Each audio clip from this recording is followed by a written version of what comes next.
Hi, my dear competitive aspirants. Welcome to Telangana BC Study Circle, Karimnagar District. General science general సైన్స్లో ఈరోజు మనం మాట్లాడుకోబోతున్న అంశం vitamins. విటమిన్ల గురించి నేర్చుకోవాల్సిన అవసరం ఎంతవరకు ఉంది అని ప్రశ్నించుకున్నప్పుడు మన ఆరోగ్యాన్ని కాపాడుకోవడంలోను, మనం తీసుకునే ఆహారం యొక్క ప్రాముఖ్యతను అర్థం చేసుకోవడంలోను ఈ విటమిన్ల సమాచారం మనకు చాలా వరకు ఉపయోగపడుతుంది. ఇలాంటి విటమిన్లని ప్రాథమికంగా మనకు తెలియపరిచిన శాస్త్రవేత్త పేరు ఫంక్.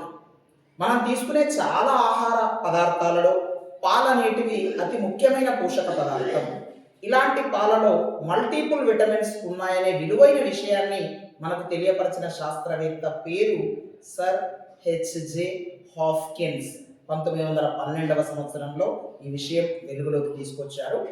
ఇలాంటి విటమిన్స్ అనేవి రెండు రకాలుగా విభజించడం జరిగింది. ఒకటి నీటిలో కరిగే విటమిన్లు, వాటర్ సాల్యుబుల్ విటమిన్స్. రెండు క్రొవ్వులో కరిగే విటమిన్లు, ఫ్యాట్ సాల్యుబుల్ విటమిన్స్. ఏ విటమిన్లు నీటిలో కరుగుతాయి అని అడిగినప్పుడు బి కాంప్లెక్స్ మరియు సి. అదేవిధంగా క్రొవ్వులో కరిగే విటమిన్లను ఏడిఈకే అని పరిగణించడం జరుగుతుంది.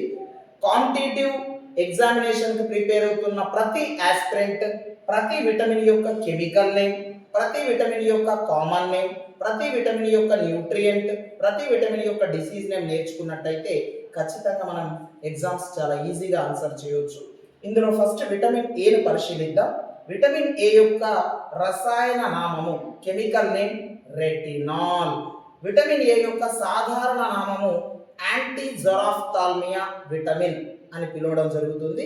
ఇలాంటి విటమిన్ ఏ ఆహార పదార్థాలు తీసుకున్నప్పుడు వస్తుంది అంటే క్యారెట్, బీట్రూట్, ముల్లంగి, పప్పు ధాన్యాలు,